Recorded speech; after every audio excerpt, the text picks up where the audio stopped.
আমি জন্মের পর থেকে বাসায় কখনো আমার আব্বুকে দেখিনি। আমার বয়স 17, আমার আব্বু জেলে থাকার বয়স 17। আমি যখন ক্লাস 6-এ পড়ি তখন একবার দেখা হয়েছে। ভাইয়াকে 1 মাস মতো গুম করে রাখা হয়েছিল। 1 মাস পরে আমরা আমার ভাইয়ার খোঁজ পাই। একেবারে ছোট, 4 মাস যখন বয়স আমার, আমি কথা বলতেও পারতাম না, কথাও শিখিনি।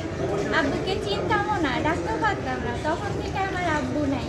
আমি জন্মের পর থেকে বাসায় কখনো আমার আব্বুকে দেখিনি। আমার বয়স 17, আমার আব্বু জেলে থাকার বয়স 17।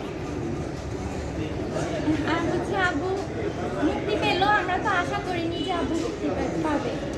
আমাদের দ্বিতীয়ভাবে দেশ স্বাধীন রাষ্ট্র হলো। ব্যবস্থা পরিবর্তনের কারণে আমরা ন্যায় বিচারের আশা করেছি। হ্যাঁ, আর এখন আব্বুকে পেয়ে অনেক খুশি। কে বাবাকে পেয়ে খুশি হবে? বাবার সাথে দেখা হয়? বাবার সাথে আমি যখন ক্লাস 6-এ পড়ি তখন একবার দেখা হয়েছে।